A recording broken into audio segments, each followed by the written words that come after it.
आप कभी दिल्ली में आएंगे तो मैं आपको एक कप चाय भी नहीं पिला सकता, मैं ओपनली कह रहा हूं।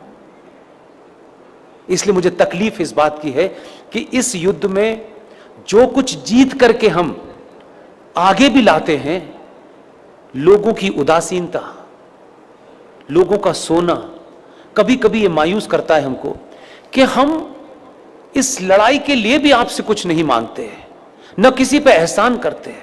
लेकिन इस संचार क्रांति के दौर में आपके पास तमाम चीजों के लिए समय है, लेकिन आपके और भारत राष्ट्र के लिए इतना बड़ा फैसला कराने में हमारी जान निकल गई है, लेकिन आपको उस फैसले के बारे में तक नहीं पता।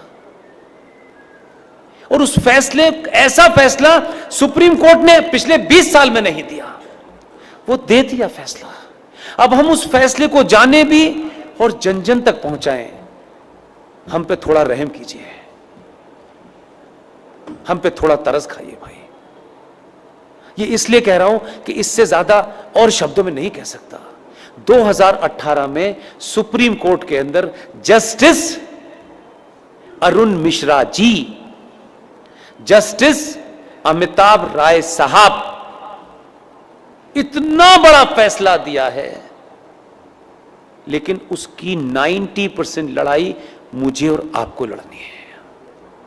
फैसला यह दिया है कि विष्णु शंकर जैन ने कोर्ट में खड़े होकर के कहा कि सर, माय लॉर्ड, देश के स्टेशन हो, बस स्टैंड हो, सड़क हो, एक्सप्रेसवे हो, जितनी भी सार्वजनिक जगह हैं इस देश में, हर सार्वजनिक जगह के ऊपर मस्जिदें बनी हुई हैं, मज़ारें बनी हुई हैं और बेतहाशा बनी हुई हैं। सड़कों के बीचों बीच में पीर बाबा मर गए हैं, कहीं स्टेशन पे मर गए हैं, कहीं छत पे मर गए हैं, यानी फ्लाईओवर तक पे भी पीर बाबा मरे हैं।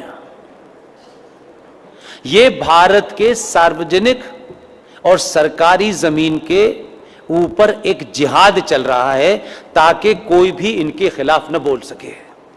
सुप्रीम कोर्ट के दोनों जजों ने हमारी पिटीशन को सुना और लंबी चौड़ी बहस नहीं की। हमारे सामर्थ्य के और हमारी जितनी ताकत थी, आप सोचिए कि हम किन किन चीज़ों से घिरे हुए हैं, उसके बावजूद भी यहाँ मज़ार है, वहाँ मज़ार है, इसका डॉक्यूमेंटेशन करने में हमने जितनी ताकत लग सकती थी लगाई। लेकिन हमारे पास ना इतना पैसा है कि हम देश में घूम घूम के यही काम करें। सुप्रीम कोर्ट ने एक फैसला दिया और फैसला क्या कहा है, उन्होंने रास्ता नहीं छोड़ा, इसमें अब कोई नया एंगल नहीं हो सकता। 2018 में माननीय जज साहब जस्टिस अरुण मिश्रा जी, माननीय सुप्रीम कोर्ट के जज साहब अमिताभ राय साहब ने ये कहा है कि राज्य सरकारें पूरे देश में अपने अपने स्टेट में जहां भी सरकारी जमीन पर इल्लीगल स्ट्रक्चर बने हैं, उन्हें तत्काल प्रभाव से डिमोलिश करें और इसकी रिपोर्ट हाई कोर्ट में जमा करें। यह ऑर्डर सनातनियों को नहीं पता, यह भी कोई जिहादी आपको बताने आएगा। आपको अपने फायदे की भी चीज पता नहीं है, शत्रु का भी पता नहीं है भाई, तो कैसे समझाएं? घर घर जाके समझाने की हमारे पास ताकत नहीं है। इसके लिए मैंने अभी हल्द्वानी के अंदर एक मुहिम शुरू की और आपके यहां आने से पहले कर्नाटक में बीदर में रात के 1 बजे सभा में मैंने कहा, और आपसे विनती करता हूं, आप अगर कहें तो हाथ जोड़ दो, मैं हाथ भी जोड़ने के लिए तैयार हूं कि पुष्पेंद्र कुलश्रेष्ठ, क्योंकि वही एक चीज वेरीफाइड है और वेरीफाइड नहीं है। आप अपने शहर में जाएं, पिकनिक पे जाएं, आपको इतनी सेल्फी लेने की आदत है, अच्छी बात है। जहां भी जाएं, मज़ार आपको, मस्जिद आपको सड़क पे कहीं नजर आए, कार बराबर में रोकिएगा, उसके साथ बैठ कर के एक सेल्फी लीजिएगा।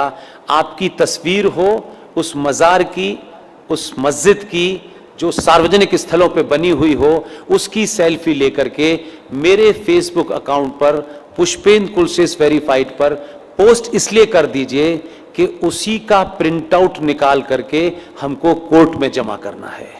इतना आप करेंगे तो ये कम से कम, मैं ये मानता हूं, बहुत बातें मैंने कही, बहुत आपने सुनी, पहले भी सुन चुके। बहुत लंबी लड़ाई है। जो लड़ाई हमारे सामने है, जिसमें हम जीत गए हैं, उसको लागू करने के लिए कल हमारी 16 जनवरी को प्रयागराज कोर्ट में डेट है। हम सड़क पे चलते चलते ये भी कर रहे हैं। इतनी तो कम से कम आप भूमिका निभा सकते हैं, अपने लोगों से कहिए निभा सकें। और इन तमाम सारे अकाउंट्स, चाहे वो पुष्पेंद्र पुलसिस वी सपोर्ट